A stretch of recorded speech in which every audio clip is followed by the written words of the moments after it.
নমস্কার বন্ধুরা, সকলকে আমার চ্যানেলে স্বাগত। গত 5ই ফেব্রুয়ারি ভোট অন অ্যাকাউন্ট বাজেট পেশ করার সময় মাননীয় অর্থমন্ত্রী রাজ্যের সমস্ত ধরনের সরকারি কর্মচারী এবং পেনশনারদের জন্য 4% ডিএ ঘোষণা করেছিলেন এবং যেটি লাগু হওয়ার কথা ছিল 1 এপ্রিল 2026 থেকে। এখন এই 4% ডিএ নিয়ে এই মুহূর্তে একটি অত্যন্ত বড় খবর সামনে এসেছে। কী সেই খবরে কী বলা হয়েছে সকল কিছু আজকের ভিডিওতে বিস্তারিতভাবে আলোচনা করব। ভিডিওটি অত্যন্ত গুরুত্বপূর্ণ, তাই প্রথম থেকে শেষ পর্যন্ত অবশ্যই ধৈর্য সহকারে দেখবেন এবং ভালো লেগে থাকলে অবশ্যই একটি লাইক করবেন এবং সকলের সঙ্গে শেয়ার করবেন। আর সেই সাথে চ্যানেলে যদি প্রথমবার হয়ে থাকেন এই রকমের ইনফরমেটিভ ভিডিও আরও দেখার জন্য যারা এখনও পর্যন্ত চ্যানেলটিকে সাবস্ক্রাইব করেননি তারা অবশ্যই চ্যানেলটিকে সাবস্ক্রাইব করে নিতে ভুলবেন না।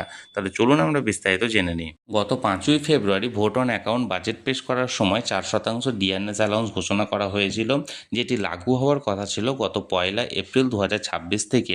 কিন্তু আজকে 20 এপ্রিল হয়ে গেলেও এখনও পর্যন্ত এই 4% ডিএনএস অ্যালাউন্সের কোনো সরকারি অর্ডার বেরোয়নি।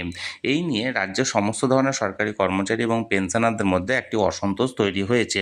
এই আবহে সেন্ট্রাল গভর্নমেন্টের তরফ থেকে তাদের কর্মচারী এবং পেনশনারদের জন্য আরও 2% হারে ডিএনএস অ্যালাউন্স অতিরিক্ত ঘোষণা করা হয়েছে এবং এরপর রাজ্যের সমস্ত ধরনের সরকারি কর্মচারী এবং পেনশনাররা এই 4% ঘোষিত ডিএর জন্য সরব হয়েছেন। এবং এরই আবহে একটি জনসভা থেকে মাননীয় মুখ্যমন্ত্রী বলেন যে রাজ্যের সরকারি কর্মচারী এবং পেনশনারদের 25% বকেয়া ডিএ অর্থাৎ পঞ্চম বেতন কমিশনের আন্ডারে তিনি পে করেছেন অর্থাৎ প্রদান করেছেন এবং আরও 4% যেটি বাজেটে ঘোষণা করা হয়েছে সেটি শীঘ্রই দেওয়া হবে। এই নিয়ে কোনো কর্মচারী বা পেনশনারদেরকে কোনো রকম ভয় পাওয়ার কোনো কারণ নেই।